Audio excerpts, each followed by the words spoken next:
Nessa aula, a gente vai estudar a ação de campo magnético sobre uma espira com corrente. Então, a gente vai estudar o resultante da força e o momento da força devido ao campo magnético. Então, a força que haja num fio condutor de extensão dele, né, que tem corrente I em campo magnético B, dado por essa expressão aqui. Agora, essa força não parte do condutor. Imagina que tem um condutor, então eu vou desenhar agora eixos, eixo Z, eixo X, que vai ser perpendicular ao plano do quadro, então ele vai para lá, e eixo Y que fica no plano do quadro. Ó, Y, então esse é o nosso referencial. E imagina que tem espira com corrente I, que fica no plano do quadro. No plano do quadro ela fica assim, que ela é quadrada, ou não é quadrada, é paralelogramo, assim. E tem corrente que passa nesse sentido. Então, vamos pensar que corrente passa nesse sentido. Então, essas duas entrada e saída da corrente, duas partes da espira, que tem correntes no sentido contrário. E vamos pensar que essas duas partes são muito próximas. Para quê? Para que a força, devido ao campo magnético que haja nessa parte da espira, é zero. Força total vai ser zero porque tem corrente em um sentido e no outro sentido. Então, a força devido ao campo magnético vai ser cancelada. E vamos considerar a força devido ao campo magnético sobre o resto da espira, quer dizer, dentro da espira. Então, para isso nós precisamos primeiro considerar o campo magnético. Se o campo magnético é campo magnético B, né? Campo magnético é ao longo do eixo Z, vamos pensar aqui, por exemplo, ao longo do eixo Z, por simplicidade, né? E nós vamos calcular a força total devido a esse campo magnético que age nessa espira. Então, claramente, tem dois pedaços da espira, esse aqui, ao longo do eixo Z, e esse pedaço aqui, né? Onde também o campo magnético não vai agir com força nenhuma, porque com corrente ao longo do campo magnético. Somente parte de cima e de baixo dessa espira vão sentir ação de campo magnético, certo? Vamos calcular as forças. Então, se esses pedaços têm comprimento L, o campo magnético, por exemplo, que haja no pedaço de cima, ele é corrente no comprimento no campo magnético. Observa que campo magnético, nesse caso, é perpendicular à corrente, certo? Corrente é ao longo do eixo Y, campo magnético ao longo do eixo Z. E a mesma força vai agir, então essa força tem direção. Então a força é direcionada, porque campo magnético, campo elétrico, campo magnético e corrente elétrica ficam no plano do quadro, a força é perpendicular ao plano do quadro. Para achar, então, a gente pode considerar ele como vetor, né? L1, aqui nesse caso, força 1. E L2, que no sentido contrário. Então, L2 de esquerda para direita, L1 de direita para esquerda.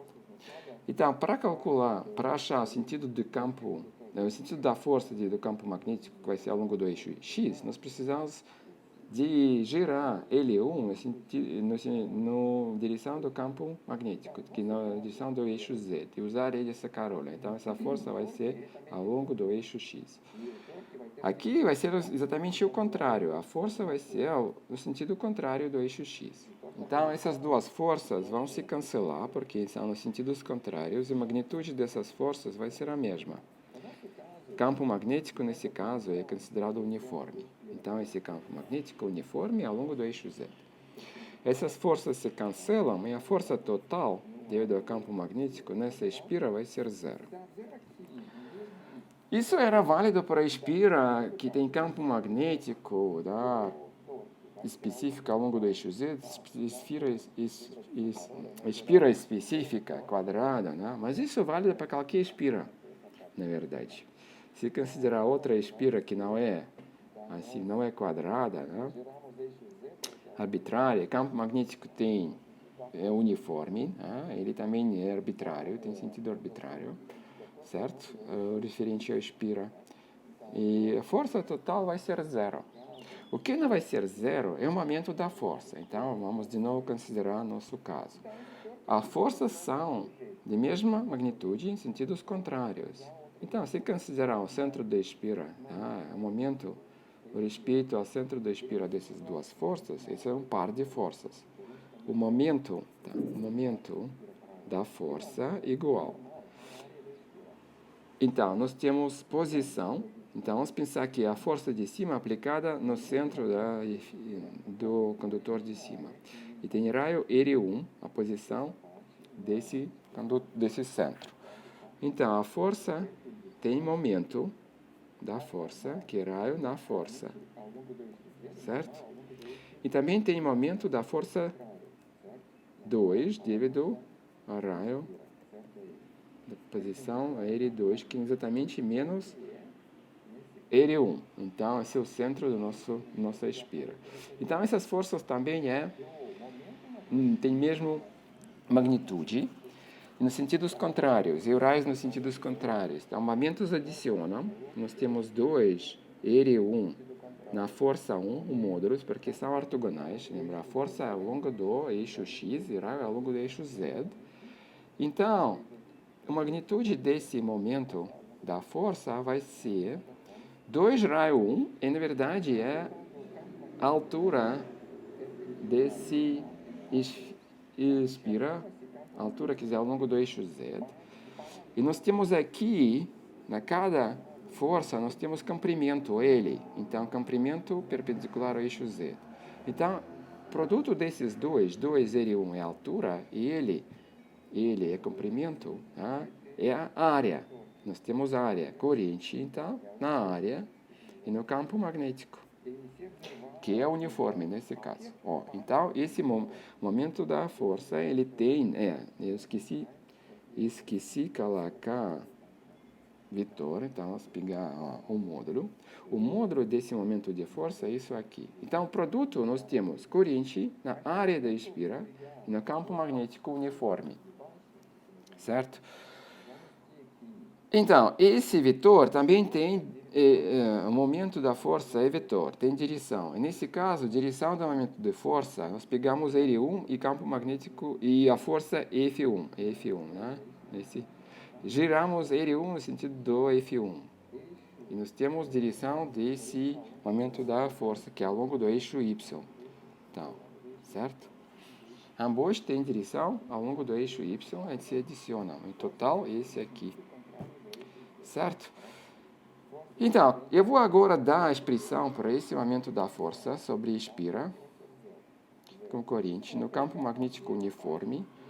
Outra fórmula para ele. Essa outra fórmula, ela envolve o que se chama momento magnético da esfera. Então, a gente vai definir o momento magnético da esfera. Esfera com corrente I. A área da esfera, vamos pensar que essa esfera é plana, quer dizer, ela tem condutores, fio condutor no plano. E no normal, a esfera. Então, no nosso caso, de uma espira que tem corrente I, eu não vou desenhar que ela, na verdade, é um circuito, né? Tem entrada e saída, mas não me interessa somente a parte do espira mesmo. Eixo Z, onde era campo magnético B. Eixo Y, onde nós achamos o momento da força devido a esse campo magnético, certo? Esse é o centro da espira.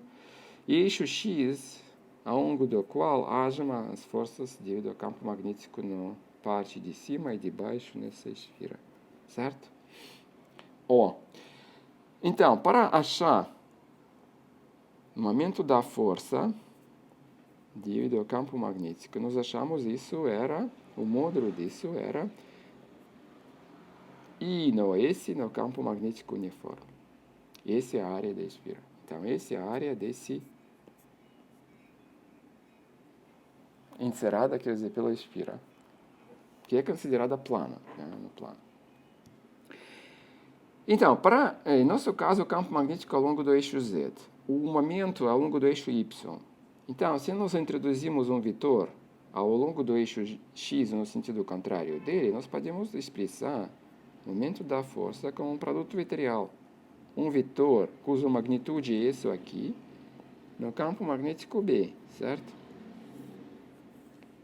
Esse vetor, se chama vetor, é um momento magnético da esfera com corrente. E ele é definido assim: tem corrente I, tem a área da esfera plana, nesse caso, e o normal desse plano. Agora, tem dois normais, certo? Nesse caso, ao longo do eixo Y, no sentido contrário do eixo X, né? Nós precisamos normal que dá exatamente o sentido do momento da força do campo magnético, que é ao longo do eixo Y, né? Então, o normal, então, vai ser antiparalela do vetor unitário ao longo do eixo X, certo? Esse vai ser o normal. Por quê? Vamos ver. Produto N com B ao longo do eixo Z, vai dar exatamente, usando o rei dessa carolha, nós geramos vetor N no sentido do eixo Z, e usamos o rei dessa carolha, então vai se deslocar no sentido do eixo Y. Então, esse normal definido assim. Mas como é que definir normal sabendo o sentido do corrente? Então, o sentido do corrente é esse aqui, certo? No plano do quadro. E o normal perpendicular a ele, nesse sentido, certo? Então, é também definida pela lei de Saccarolha. Né? Se geramos Saccarolha nesse sentido, ela vai deslocar exatamente ao longo do normal. Então, essa é a definição do normal. Se definir normal assim, definir momento magnético, o momento da força devido ao momento magnético da esfera com corrente, no campo magnético uniforme, dado pelo esse produto aqui, produto vetorial, momento magnético no campo magnético, certo? Onde mais nós encontramos o momento da força?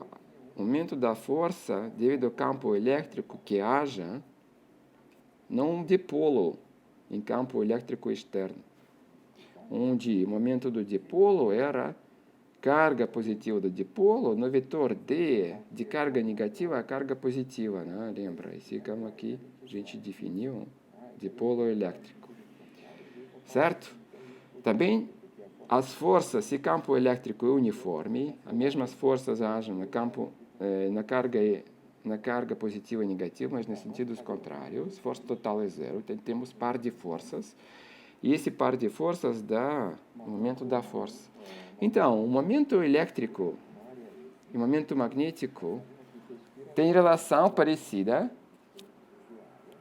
às forças devido a campos uniformes, momentos de campos uniformes. Então, a esfera com corrente tem momento magnético, assim que campo magnético uniforme haja nessa esfera com o momento da força, que é o produto vetorial, no momento da o momento magnético de esfera no campo magnético. Dipolo elétrico tem momento elétrico, P, né? E se ele é colocado no campo elétrico uniforme, ele vai sentir o momento da força, que também dá o produto vetorial, momento do dipolo, certo? No campo elétrico. Lembra que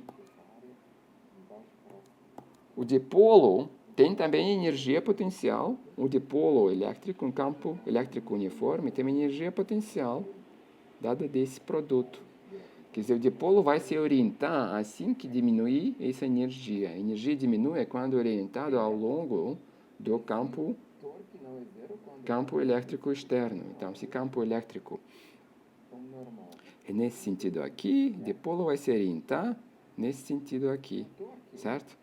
Então, o dipolo ele vai se reorientar assim que o campo elétrico, certo? Paralelo ao aumento do dipolo, certo? Então, essa orientação que nós temos. E esse trabalho pode ser calculado. Então, nós temos ele vai se orientar assim que o dipolo vai ficar nessa posição, certo? Então, nessa posição, ele tem energia máxima E nessa posição, a energia é mínima. Quer dizer, o momento do dipolo ao longo do campo elétrico é mínima e o sentido contrário é máximo. Campo magnético também. O espira em campo magnético também tem energia potencial pela analogia com um dipolo em campo elétrico, dada por essa expressão. Então, a espira vai se orientar assim que, lembra aqui, μ ao longo do normal definida por lei de Saccarolha, então μ paralelo ao normal, definido por lei de Saccarolha. Então, se nossa corrente é assim, o normal é para cima. Então, a espira vai se orientar assim que campo magnético é paralelo ao normal. Isso é a energia mínima do espira. Certo? Vamos ver isso. Vamos ver qual trabalho vai ser feito sobre essa espira. Então, ela fica no campo magnético uniforme, sofre momento da força tal, e esse momento da força vai gerar a espira no ângulo Δθ. Esse momento da força, o módulo dele, igual corrente, certo? Na área, que é o módulo desse momento magnético da espira, campo magnético, no seno de ângulo entre normal e campo magnético, certo? Então, se integrar o seno de θ entre dois ângulos, nós vamos ver que o trabalho entre dois ângulos vai ser igual à mudança de energia potencial da esfera, definido desse jeito, onde o produto é escalar, quer dizer, o módulo de momento magnético, o módulo de campo magnético no cosseno de ângulo. E se integrar o seno, nós vamos ter cosseno. Certo? Então, essa fórmula tem analogia com a fórmula de energia potencial de movimento do dipolo elétrico no campo elétrico externo, uniforme. Então, espira, com corrente I, tem momento magnético μ, certo? E você orienta em campo magnético uniforme, assim que o momento magnético é paralelo ao campo magnético externo. O mesmo acontece com o dipolo em campo elétrico externo uniforme. Tudo bem? Então, é isso para a aula de